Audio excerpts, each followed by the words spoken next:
50 জন এমপির মধ্যে 349 জন এমপি জড়িত, শুধু একজন ছাড়া। আমার কাছে মানে স্পিকার এটা আছে, পুরো রেকর্ডিংটা আছে, ভিডিওটা আছে, আমি আপনাকে পাঠাতে পারি, আপনি ভিডিও দেখেন। 349 জন এমপি সম্পর্কে ভুল বার্তা গিয়েছে।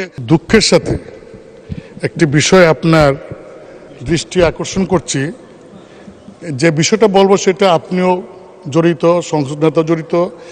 350 জন এমপির মধ্যে 349 জন এমপি জড়িত, শুধু একজন ছাড়া। আমাদের এই হাউসের একজন মাননীয় সদস্য, নামটা বলতে চাই না, তিনি নতুন নির্বাচিত হয়েছেন। তিনি ফেসবুকে কিছু বক্তব্য দিয়েছেন, যে বক্তব্যটা আমরা সবাই এফেক্টেড। যেমন এক নম্বর তিনি বলেছেন জনগণের উদ্দেশ্যে, যে আপনারা কি জানেন এমপিরা কত বেতন পায়? তারা তো এটা বলে না, গোপন করে। তিনি বলেছেন যে 1,72,000 টাকা বেতন তিনি পেয়েছেন। মানে স্পিকার, আমরা কত বেতন পাই এটা তো লুগানি কিছু নাই, এটা ওয়েবসাইটে গেলে পাওয়া যাবে। দেন তিনি বলেছেন যে এই 3 মাসের মধ্যে, জানেন 3 মাসের মধ্যে আমি 28 কোটি টাকা পেয়েছি। 28 কোটি টাকা কীভাবে পেলেন? যে 3 কোটি টাকা পেয়েছেন গম টমের জন্য, আর 25 কোটি টাকা পেয়েছেন রাস্তার জন্য। বলছে আপনি জানেন যে 3 মাসে আমি 28 কোটি টাকা পেয়েছি। মানে স্পিকার, এই যে 28 কোটি টাকা পেয়েছেন, এই কথা যে বলছেন, এই টাকা কি আমি পেয়েছি? আপনি মানে স্পিকার এমপি আপনি কি পেয়েছেন? মানে সংসদ নেতার প্রধানমন্ত্রী তিনি কি পেয়েছেন? কারণ এই আমাকে কিন্তু ইতিমধ্যেই ওই ফেসবুক দেখে অনেকে বলছেন যে 25 কোটি টাকা পাইছেন, এই টাকা কই? তিনি বলছেন যে 25 কোটি টাকা তিনি পেয়েছেন, আমরা তো পাই নাই। মানে স্পিকার, আপনি জানেন যে বর্তমান সরকার গত কয়েক বছরও আমাদেরকে এমপিদেরকে সুযোগ দিয়েছিলেন যে স্থানীয় সরকার মন্ত্রণালয়ে প্রতি বছর 4 কোটি করে, 5 বছরে 20 কোটি, এইবার বলেছেন 5 বছরের জন্য 25 কোটি টাকার প্রকল্প নাম দেওয়ার জন্য।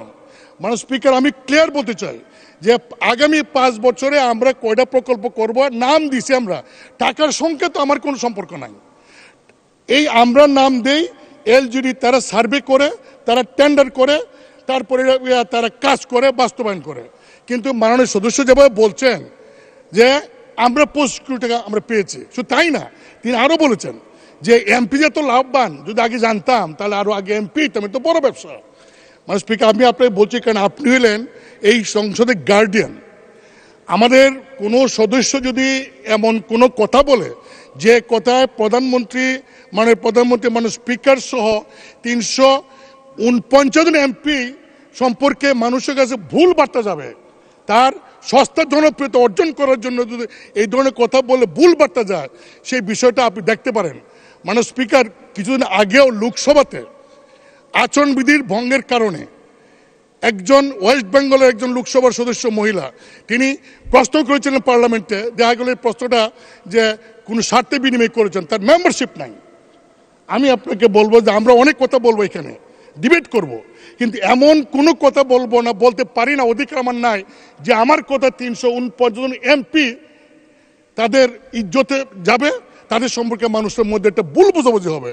আপনি আমার কাছে মানে স্পিকার এটা আছে, পুরো রেকর্ডিংটা আছে, ভিডিওটা আছে, আমি আপনাকে পাঠাতে পারি, আপনি ভিডিও দেখেন। দেখে আমার কথাগুলি যদি মনে হয় আপনার যে ইয়েস আমি যা বলছি এই কথার কারণে জনগণের কাছে 349 জন এমপি সম্পর্কে ভুল বার্তা গিয়েছে, যদি আপনি এটা মনে করেন, তাহলে আপনি গার্ডিয়ান হিসেবে সেই সংসদ সদস্যকে ডেকে আপনি তাকে কি করবেন, এটা আপনি একটা ব্যবস্থা নেবেন, এটা আমার অনুরোধ। মাননীয় স্পিকার, আপনাকে ধন্যবাদ।